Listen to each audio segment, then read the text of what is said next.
Kathy's house then?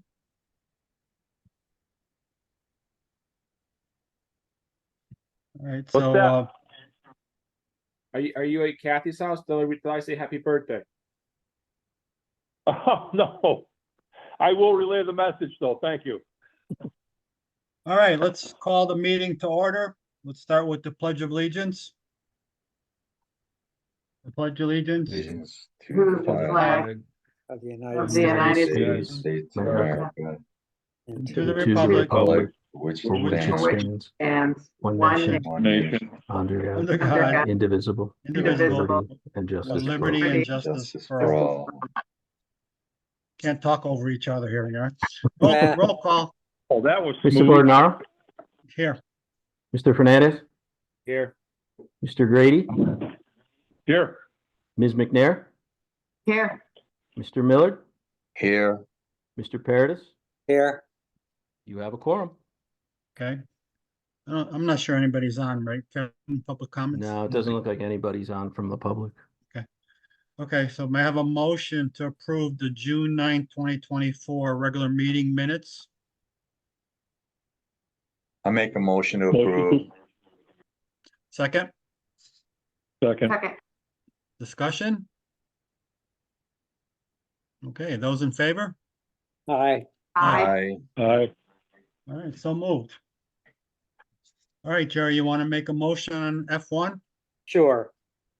Move to appropriate the state early voting grant in the amount of $10,500 to the early voting grant account in the special revenue fund.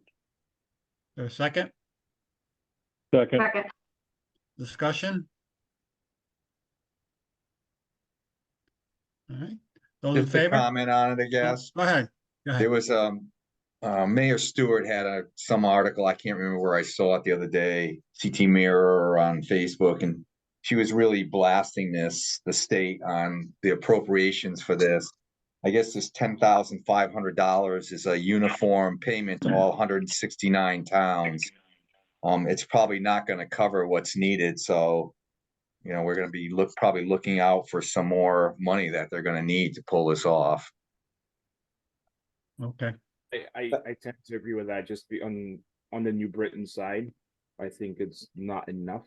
I think on the Berlin side, I think we're gonna be okay. Hard to say. Yeah, exactly. what do you say, Kevin? I think there is a risk that there will be some challenge. Some of it's unknown because you have the early voting. It depends how many primaries there are. It depends how many elements there are. This will probably be the best or worst, depending on how you want to look at it, year, because you have the presidential election, presidential primaries. There's potentially 5 votes with early voting, so you can get a lot more people involved in that process. When you get to more of a local election, and it's probably much less impactful in those years. Is early voting required? Yes. It is, so we'd be crazy not to take the money, because we have to implement it anyways. Oh, absolutely. No, this is free money, so to speak, from the state. It would be foolish not to. Money. It has to be used by this fall. That's why it's in the special revenue fund and not in the general fund, because it can go into the next fiscal year. So to avoid having it lapse and having to return it, we're putting it in special revenue fund, so it will carry over if it's still not spent or completely spent at the end of the fiscal year. Thank you. great. Those in favor? Aye. Aye. Aye. Aye. All right, so moved. Jerry, Move. item F2, Move to appropriate $6,860 from the sale of land, labor, and materials revenue account to the Sage Improvement account in the capital non-recurring fund. second, Second. discussion? Kevin, is this something that's going to be used in the future? There's no specific use for it at this moment, or just, is that what it is? Right, it's to be used in the future.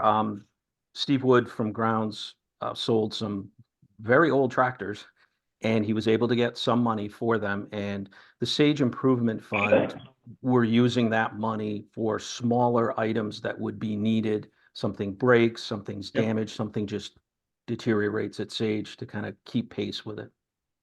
All right. All right, those in favor? Aye. Aye. Aye. So moved. Item F3, Jerry? Move to approve a transfer of 16,200 from the Development Services Clerical Personnel account to the Development Services Contractual Services account, both in the general fund. A second? Second. Second. Discussion? Okay. Those in favor? Aye. Aye. Aye. So moved. Item F4, Jerry? Move to approve the transfer of $6,600 from the Assessor's Contractual Services account to the Assessor's Supplies account, both in the general fund for the purchase of office furniture. Second? Second. Discussion? Okay, those in favor? Aye. Aye. I'm not sure I'm hearing all the ayes, but I'm assuming it's unanimous. Okay, so moved. All right, Kevin, you want to take item 5? Actually, Chris Edge is on, and I'm going to okay. defer to All right. Chris to get to Hey, update Chris. you on the tax abatement policy. Hello, hello. Actually, I can take on 5 and 6. I've been involved with 6 as well, Kevin, if you'd like. Sure. Sure. So what we did was we over the actually it's been 9 years now that I've been doing this. We have looked at the tax abatement policy and modified it essentially to incentivize investment. So essentially, the more you spend, the more you get. This has been a policy that has worked out well for the fact that we have seen some large developments.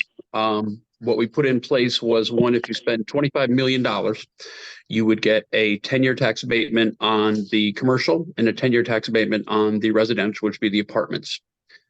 In particular, the project that applied and was approved for this is the project just south of Blue Lobster.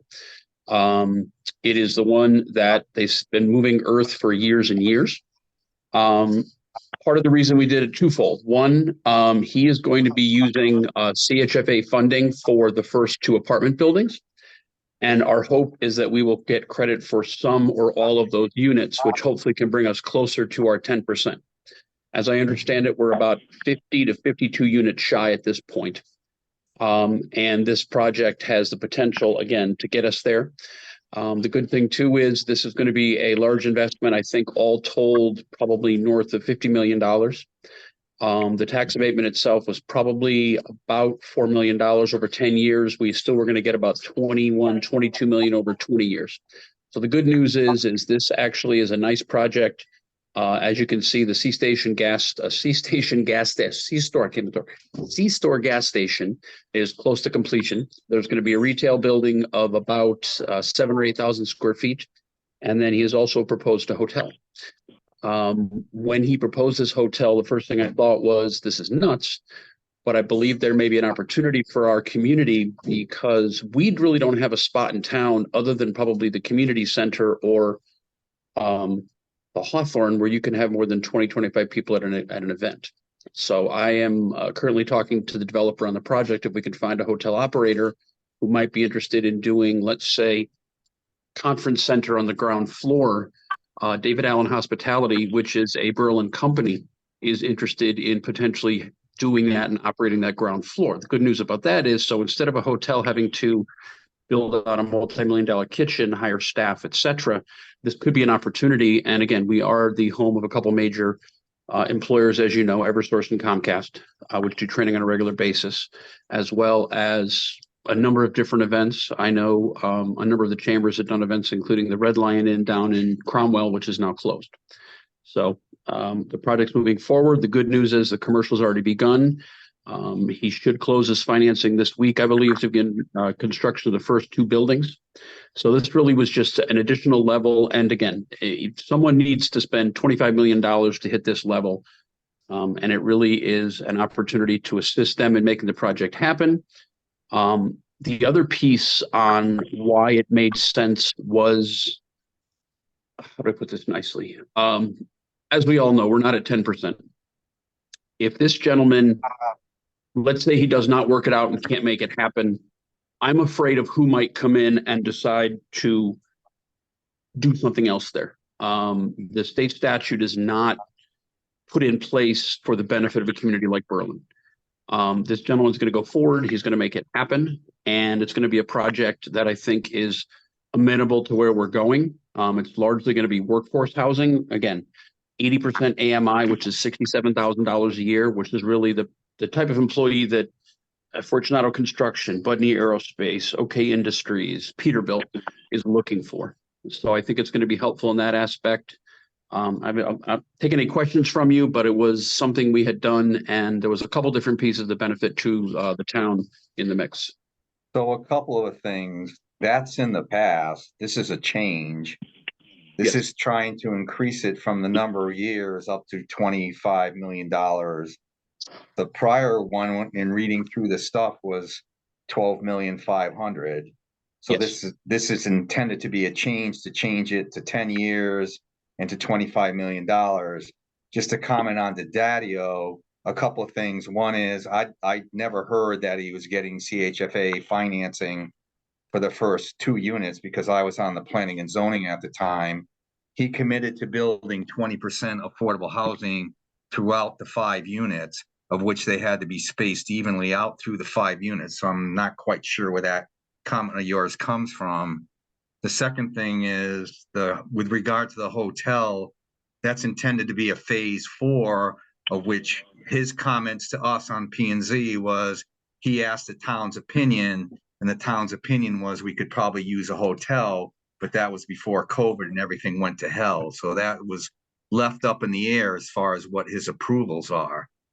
However, I do want to comment. First of all, I'm trying to understand what we're being asked to do here. What is our role here? First, are we approving this, or is this for our information? This is just for your information. The council has already approved this at their Okay. last meeting. Well, I'll make a comment then on the proposal that was supposedly approved, because it's flawed. There's an error in it. I gotta find it. Hold on a minute. There is one in the 25 million. It says 25 million, and then it says 25,500,000. That's like I think a clerical Okay. error. That's not, that's true, that's there too. Where the heck is it? I gotta, Kevin, that's on the new proposed down where for real property improvements of greater than 25 million. right. In Yep. the written part, it says 25,500,000. So my issue is towards the end. It says the town council has the discretion to request a minimum of 10% of all apartments be affordable under 8-30G for a mixed use project, blah, blah, blah. Those are incompatible things. 8-30G requires that the affordable housing component has to be 30%, of which 15% have to be at 80% and 15% have to be at 60%. So the 10% in that comment under 8-30G doesn't make any sense whatsoever. Well, the intention was the Economic Development Commission wanted to give the Common Council the ability to request 10%. The language may be incorrect, Mr. Millard, but the idea was to give them the ability to request 10% if they're going to give an abatement of that size. Well, isn't there already something into the zoning that requires a minimum of 10% already for any apartment buildings coming in? I thought there was something in there, but however, I guess if I was voting on this, I would vote against it because of that clause. And the reason why I would vote against it is because 10% does not move the needle. 10% keeps you even with the needle. It should really be like 20%. And that's what the Daddio agreed to. But again, it's in conflict with the statement under 8-30G. Somebody should go back and correct the language because it's not correct. I can easily do that. And basically we did not want to mandate to the Common Council. We were giving them the option of a minimum of 10%. If they wanted to go for more, they could. Well, I don't know if they really understand what they're talking about when it comes to affordable housing. Again, 10% does not move the needle. 20% moves the needle.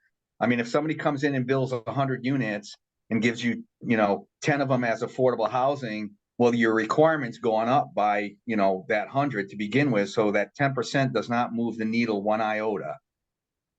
I understand. And basically what I did is I took what was recommended by my commission, took it to the council. Okay. I can definitely take a look at that. I can make modifications. To go back to your question about CHFA, CHFA has a brand new program. It is a workforce housing financing option that can be used in addition to primary financing. So it is from 80 to 120% AMI. It is a CHFA program. And so with that program, Mr. Diadio, I believe, may be upping the percentage of his affordable. And CHFA will be part of the equation. At the time of the approval, the program did not exist. It probably was created, I want to say, maybe last session of the legislature. So it's a very, very new program. Mr. Diadio is looking to take advantage of it. It might be 5 to 10% maximum of his financing, but it Well, that's is great if he can do CHFA. it, but he did commit to 20%. And I Yes. don't know if he's staying to that 20%. His original commitment to P and Z was 20% throughout the 200 units, you know, which was like and equally distributed throughout the 5. So he may Yes. need to go back to P and Z if that's what he plans to do, if he plans to put them all in 2 units. No, Because that there's a was whole not thing the about- intention. It's just a question Okay. of if, and the question is, if he gets his CHFA financing, he may have to go up to 30% within the buildings. So let's say they're 50 units each.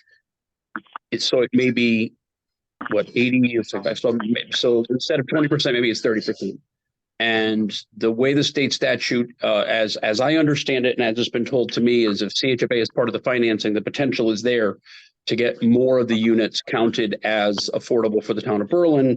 Again, we're a distance out on that, but it's a potential there to help us potentially get closer to that 50%. And I will take a look at that language. What I probably will do is talk to Jeff D'Onofrio to make sure that language is clear within the tax abatement policy. Thank you for letting me know that. Okay.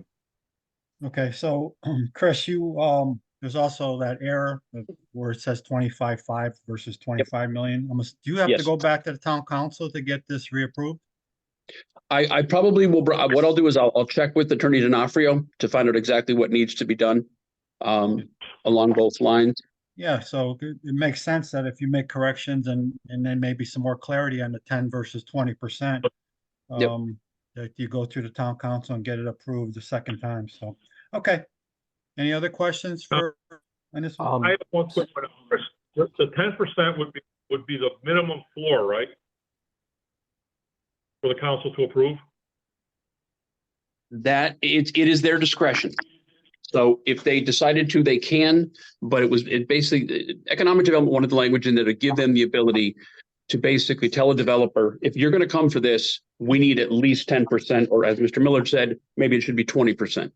Well, it shouldn't be. Otherwise, we're going backwards. Right. And I would argue it shouldn't even be at the discretion of the town council. It should be the requirement to get a tax abatement of, you know, like 80% for the first year. But, you know, that's their purview. Well, I mean, if you're less than 10% and 10% is still gonna move the needle. 10% is not going to move the needle. It keeps it even. 10% it would. Yeah, I can take a look at that. I will talk to Attorney D'Onofrio and get his recommendation on the best way to go from here. But I appreciate the feedback, and it was how shall I put it? Everything went very fast. Monday night it went to economic development, town council it went on Tuesday night, which is the reasoning behind some of the minor errors in place, and that is my fault. But it happened very quickly and much quicker than I was expecting. But I appreciate the feedback. Okay. All right. Chris, Thank you on that one. how do these abatements line up with what other towns are doing? These are more aggressive than a lot of towns. The main reason we've done it is we're surrounded by communities that have basically I'll call it state sponsored, but enterprise zones where the state basically does a pilot money back to the town. So for instance, I think Middletown, New Britain, and Meriden can offer 80% tax abatement for up to either 5 or 10 years straight across the board. So it puts us at a major disadvantage. We don't give as high of a percentage, but at the end of it, they end up somewhere 30, 32 of a mill rate. If you look at Forest Machine, who's the first one we did for a 7-year tax abatement, our tax abatement package wasn't as rich as other towns, but when they got on the tail end of it, I think in part due to this body itself, Board of Finance, and our finance director, we're in great shape compared to the communities because we have we've been steady for a number of years bringing our debt down, which I think has put us in a good spot. Yeah, I was thinking more in terms of the Meriden, Cromwell, Newington type towns, because the other bigger ones that you mentioned, they usually do have other incentives, Yes. because they're much larger communities and have other issues and get other programs passed for them by the state. How about the smaller towns? Smaller towns have some programs, but what I've heard most recently is that these towns have been cutting one-off deals with different developers. I believe that's a really, really bad road to go down because there's no end to it. That we have some large employers that I don't want to say they can hold us hostage, but they could. I could take a look at it, Jerry. I don't have it right in front of me, but I can definitely take a look at it. But I know some of the other communities have put some tax abatements together, some up to 100% tax abatement for 10 years, which I believe Rocky Hill did. Which again, I don't see the benefit of something like that, but towns can do what they want. Okay, thank you. Is Chris, Chris, Yes. do you have a number on what this tax abatement has brought into the town as far as economic development? Do you have a rough idea? I do not know, but I can definitely do some calculations on what we've gotten since we've put the since we've expanded beyond the 3 years. I definitely could figure that out, Tim. I have not looked at that, but I can. I'd just be curious to see what that number is.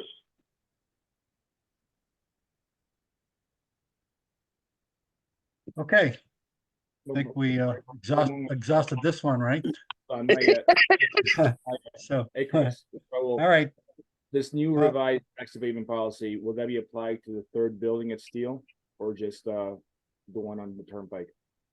No, it's just a Turnpike. Steel Center is not going to go north of $25 million. Got it. It's going to be about 18 to 19 is where they're going to be. Thanks, Chris. okay. Jerry, may I have a motion to on item F6? Move to transfer $33,333 from the police department grant overtime account to the raise grant account to provide Berlin's projected share of the grant match. Second, Second. discussion? Yes, Chris, you want to talk about it for a few minutes? Is Sure. that what? Yes. Okay. So we're a member of the Capital Region Council of Governments. We have been very successful with them. They actually we actually worked with them to get grant monies through Micah Hearn's office to do Deming, Christian Lane, Porter's Pass. We've been talking to them about the Berlin Turnpike. We know that it is the most accident-prone area that we have, particularly the Deming Road intersection. So with the Capital Region Council of Governments, the town of Newington and the town of Weathersfield with Berlin looking to apply for a $2.8 million raise grant. Now, this grant is going to assist us to look at about an 11-mile stretch of the Berlin Turnpike, look at pedestrian, cyclist, as well as vehicular safety.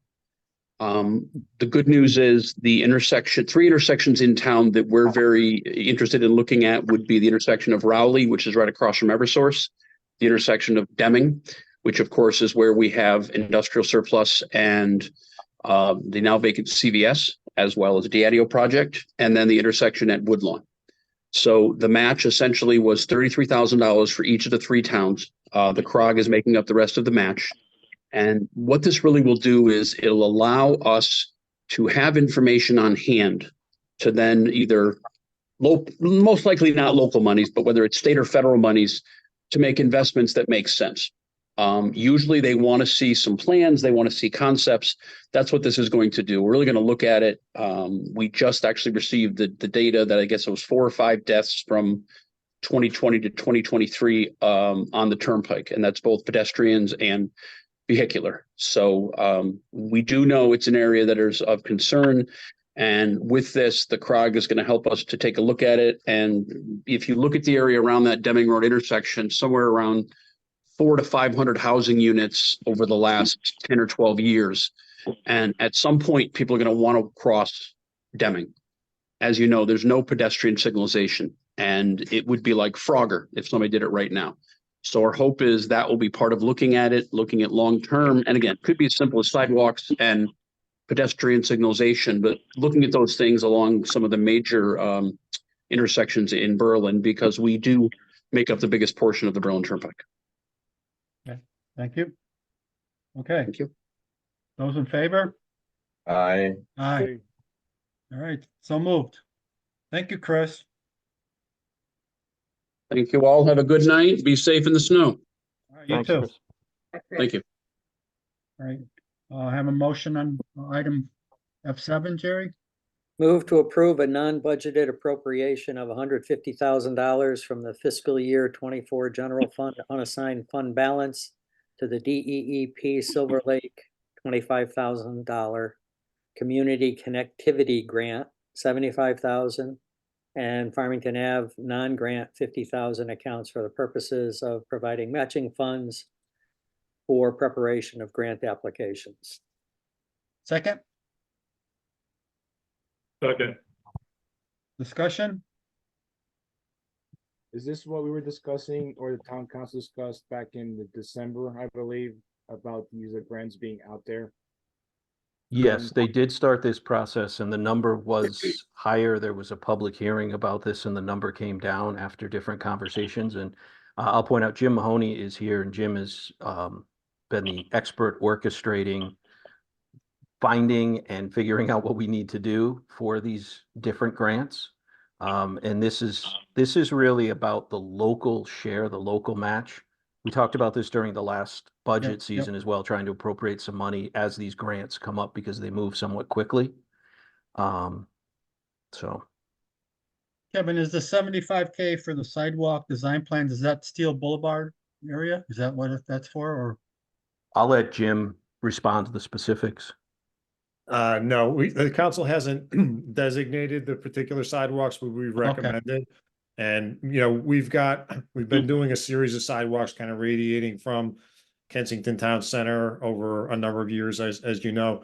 We just got the grant this year for $780,000 to do a set of sidewalks. And then our plan, our concept is to do kind of, I think, Kensington Road, probably from Carriage Drive to Norton, and also Four Rod Road from Norton to Wildermere, and a couple of smaller pieces is what we're shooting at. And so what we found, again, just to say generally that we're trying to take a more strategic approach to some, you know, planning ahead for some of these grants, having the you know, the matching funds that we're going to need, doing the planning that we need to get the grant application in shape. And what we found is when we got we've gotten, you know, multiple connectivity grants from the state, and we've had the plans for the sidewalks for those segments. And it's really been, you know, important in terms of getting the grants because, you know, lots of towns, not that much money, and we've been successful. But so we want to have another set of sidewalks that we have the design ready to go. And if we can do that, hopefully if we can do that by the fall, then we'll be in a good position to, you know, compete again for another grant. And if we don't get it this year, we'll be able to go back at it next year if we have the designs. Okay, thank you, Jim. You're welcome. Any other questions? Okay.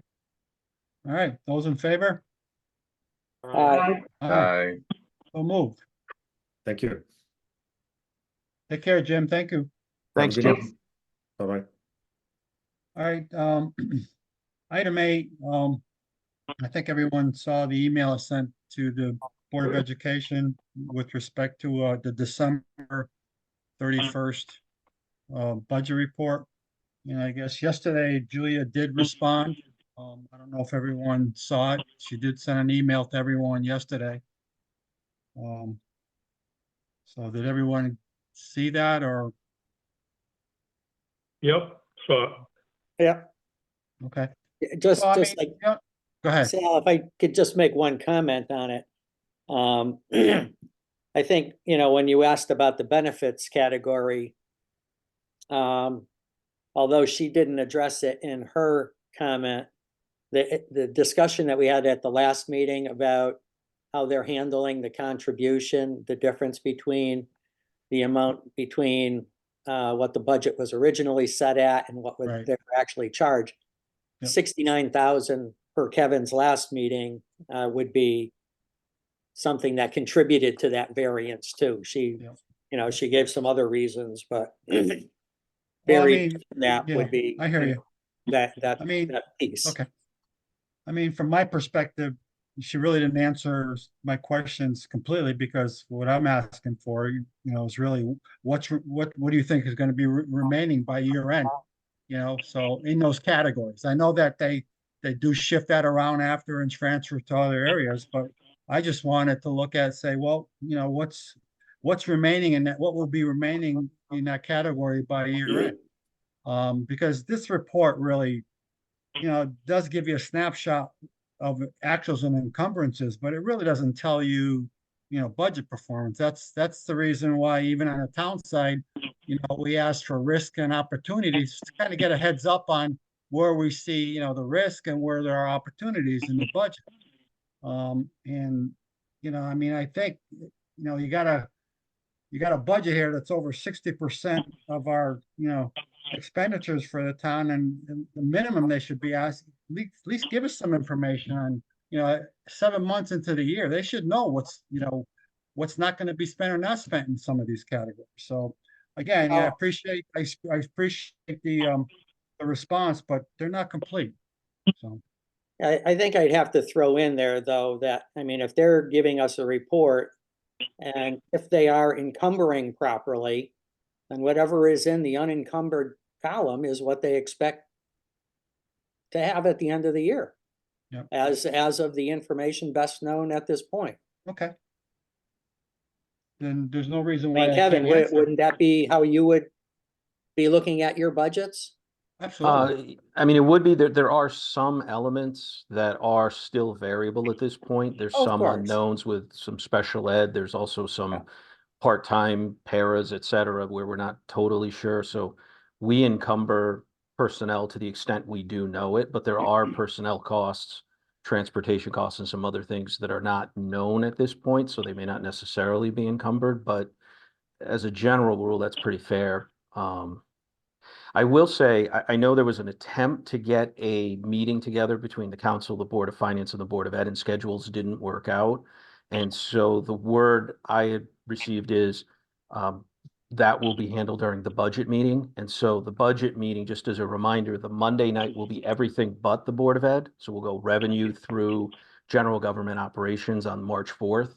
And then the 6th will be completely dedicated to the Board of Ed. So you'll have an opportunity to ask for, well, pretty much anything you want to ask for. It will be completely dedicated to the Board of Ed that night. Okay. Thank you, Kevin. Will town council be allowed to ask questions that night?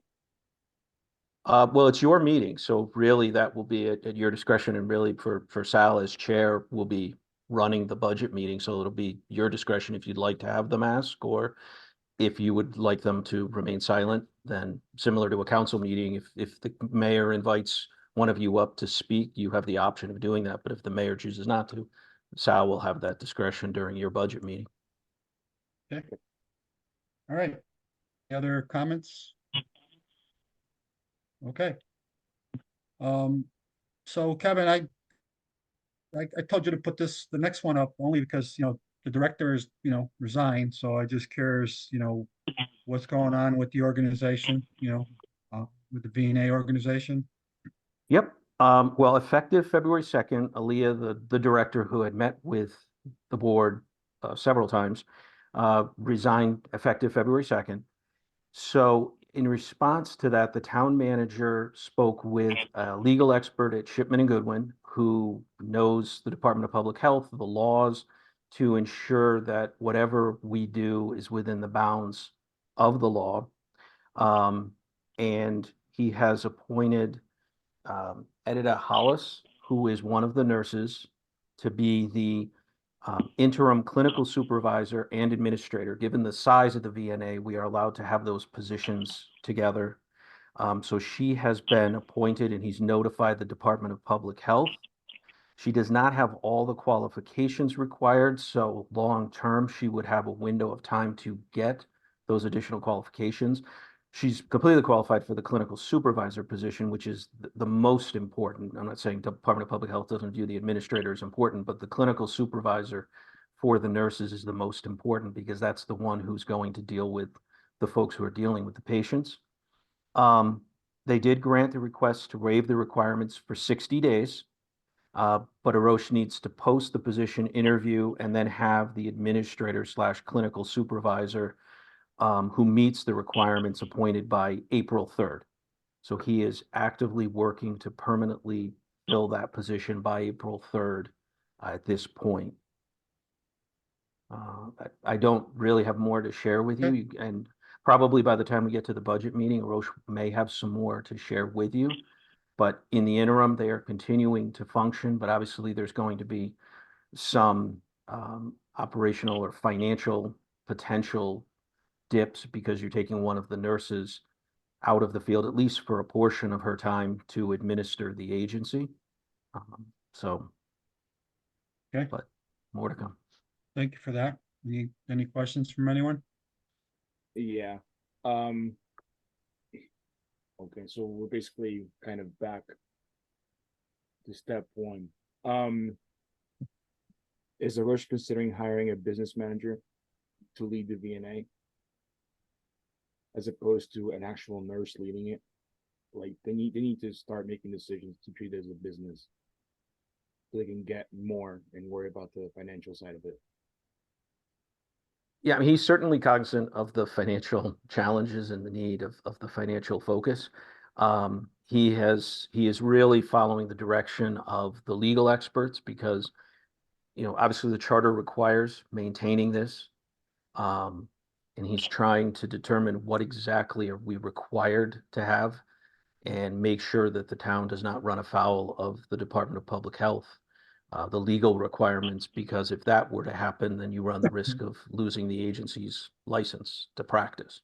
No, I agree So, with that. I'm really suggesting that maybe look for someone who's more in the business side of the VNA versus the clinical side of the VNA.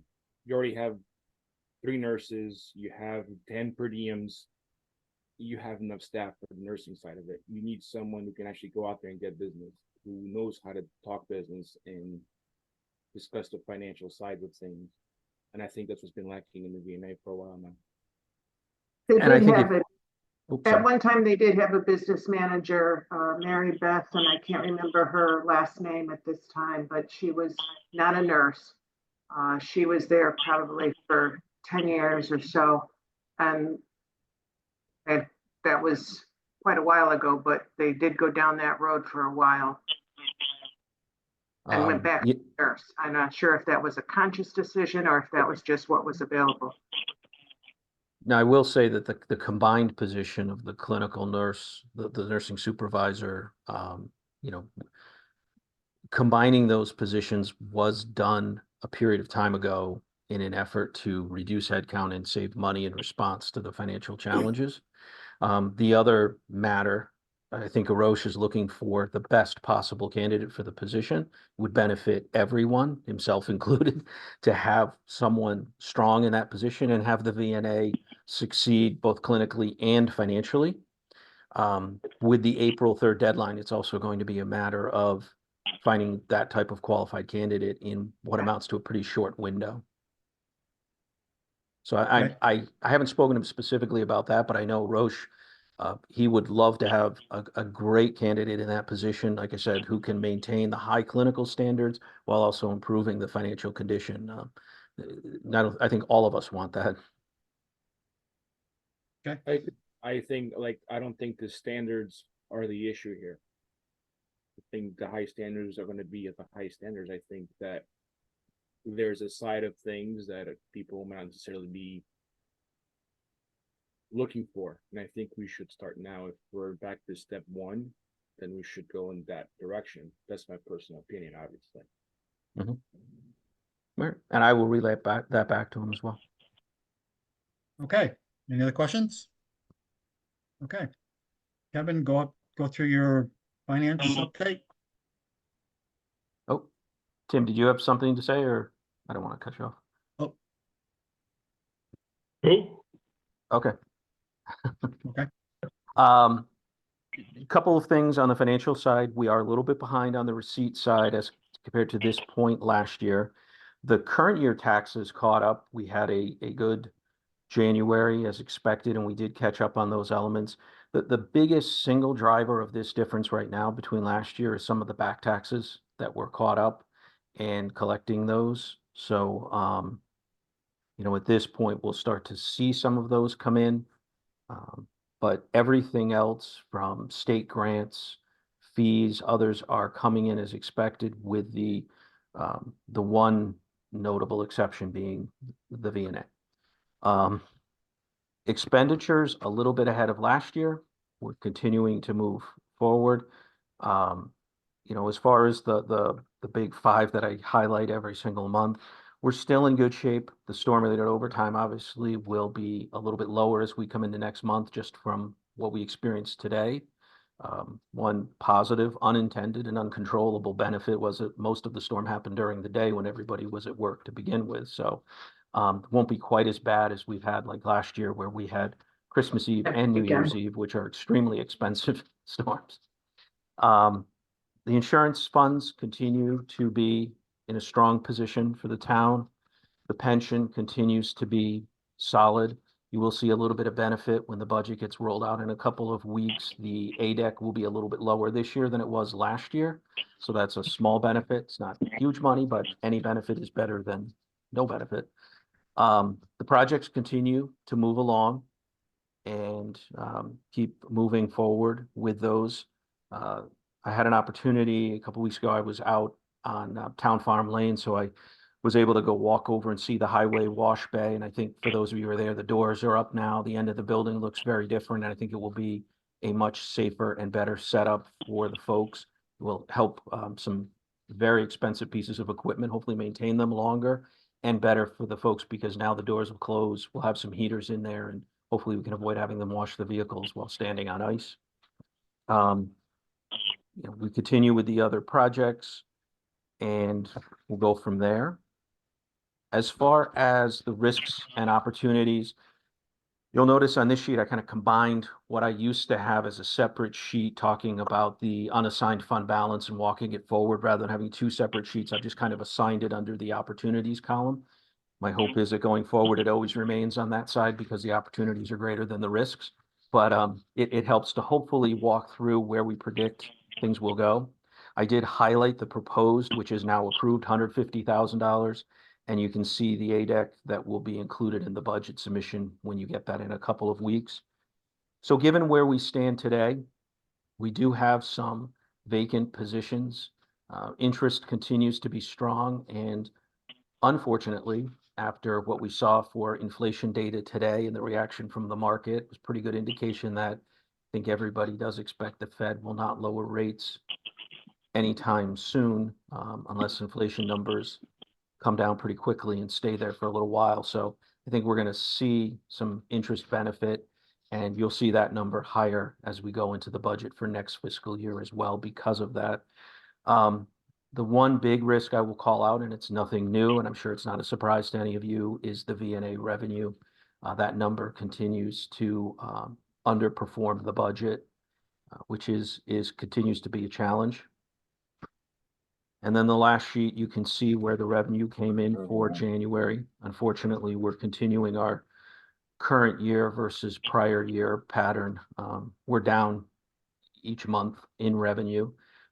Obviously not what we wanted. And over the 5-year period, this would be our lowest year to date through 7 months, including during the COVID period. So not a great financial story. The last thing on here would be the VNA P&L, and you can see that you know, we are underperforming what we had expected for the budget, and again, not where we want to be. with that terrible story, I'll end it and see if there's any questions. So on the opportunities, Kevin, is it more likely that we're gonna hit the high side? I would say yes, unless something dramatically happens. I'd say you're probably gonna come in at 14.5 to 15% of current year budget. Next year's budget Yep. will be higher. And obviously, at least as it comes into you, it will be higher. What you decide to do with it will be different, but Yep. Board of Ed alone will be higher, but I can tell you the town will. We are requesting capital, some additional debt, so there will be spending increases. Okay. Any questions for Kevin? Kevin, the VNA, I mean, has Arosh at all looked into making this a town-run VNA where everything is subletted out? This is really, I mean, this is year 5 for me and of this, and I know the other guys it's been longer, but this is a chronic problem that just can't seem to be fixed. I mean, we had an opportunity a couple of years ago and couldn't get together on voice in a unified voice as far as correcting this problem, and now we're still stuck with it. And this is ridiculous. Year after year, $700,000 losses. Yeah, Roche Can this did be spend- run as a separate entity, like with just having a VNA director and then everything subletted out? He did spend time, excuse me, he did spend time with the attorney from Shipman who specializes in this. The attorney then went back and spent a fair amount of time with the regulations to determine what is the minimum required staffing level to run this and comply with the statutes.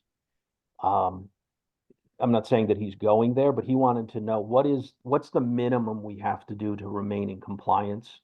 Because like I said, the worst case scenario would be the Department of Public Health comes in and says we're violating the law and they take away the license, and then we're out of compliance with the law and we can't honor the charter.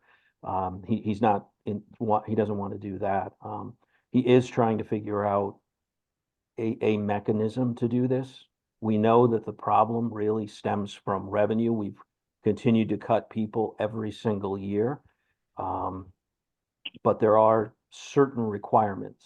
The clinical nursing supervisor, certain number of nurses just for vacations, workers' comp, other things, we just need a certain level. And we also have to be careful because we want to make sure that we have oversight of every single nurse. First, we know the qualifications of every nurse and oversight, because we also don't want to expose the town to anyone who might not meet the standards that are required and put the town in a bad financial situation either. We don't want to end up susceptible to lawsuits and other things because we didn't exercise due care. So I know Roche is balancing all of those pieces, and this certainly will be a topic during the budget discussions. He's trying to take the most appropriate action that he can to address the financial issue. It is certainly not lost on him. I'll just put it that way. So are you saying that he's gonna be incorporating these, whatever the attorney reports back into his budget submission to us next month? He's intending to, yes.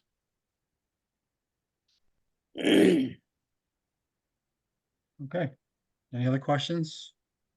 Who is going to be doing the reporting to us in the VNA in terms of number of clients and so on and so forth that we had begun back in November, December? It will be Arosh? I will ask him. I'm not sure Edie's in a position right now to be able to do that. I mean, she is very new, and obviously taking on anybody who takes on a new role, it's like drinking from a fire hose, no matter what position you have, and then layer on top of it. This was already new reporting, so this was already a work in process or evolutionary when Aaliyah was doing it and was familiar with all the pieces and had met with all of you several times. So I will check with him as far as where that goes. Okay, No, not, sorry, Sal. okay. A couple more things. So, Kevin, Kevin, I have a procedural question. I think last time, maybe 6, 7 years ago, when we were working on this issue, we, at least I had the opportunity to meet with the town attorney. And I don't remember, Sal, were you at that meeting too? We went in asking, questions about, minimum funding and that kind of stuff, and it never went anywhere. Sal, I'm just wondering if you as the chair might consider talking to the mayor to see if we might have some ability to talk to him directly sometime during the budget process. If Arosha is going to be incorporating his recommendations or whatever, I think we'd like to, or I would like to be able to go a little further at that and not just talk to Arosha, but the legal minds behind it Okay, no, I'll take that for action. consideration. Yep. Are you talking about talking to Shipman and not Yes. the town attorney? Right. Yes. Okay, That's I yeah, agree. I agree. Okay. Yeah. Why do you feel the need to skip over whatever the town manager is going to be recommending? No, I'm saying after we get his recommendation, Yeah, okay, his perspective on what he wants to do may not be the same thing as what we want or I want to do.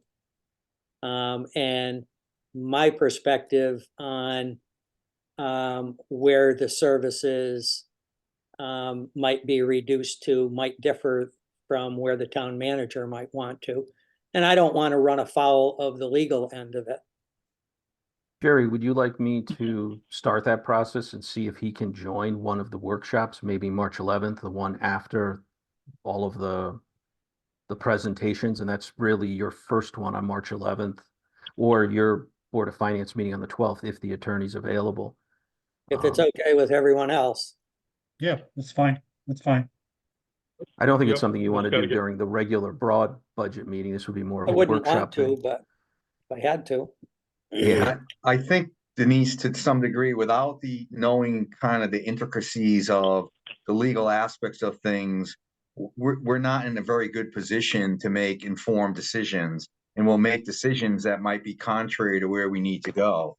I mean, last year we just cut the budget. That might not be something that's feasible if we have a better understanding of the where and why 2/4s of what's going on. and I don't dispute that part, but I would think that Barosh is going to also be aware of what can legally be cut. And we might want to talk with him first and find out. I mean, I don't think that you doubt what his budget is going to say, and he may know what's. Okay. So I'll be minimum very, price. I'll be kind of pretty hands-off in trying to solve this problem. He's left it to the director. I think we've gone through 4 in the last 5 years, and now we're looking at a 5th one.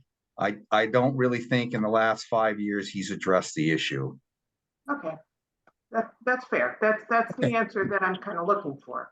Okay, well, we can, out of courtesy, I will talk to Arosh and keep him in the loop so that, everybody's aware of it. But Kevin, why don't you move forward to, invite, the attorney to one of those meetings? and I'll be working through a Roche to do that, Yeah, so yeah, yeah. you're not going to blindside him, so.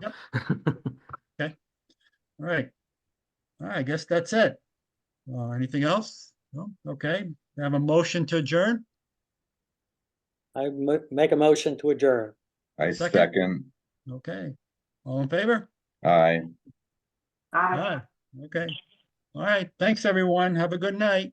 Kevin, you're gonna be Bye. around tomorrow? Huh? Kevin, I will be. Yes, I will. can I give you a call sometime in the morning, late morning? Sure. I I've have a got a couple couple, golf course questions for you. sure. I've got a couple meetings, but I'm happy to talk to you. Okay. Given the Well, weather, I'd love to talk golf course, so. very Thanks. good. No. Thank you. Good night, guys.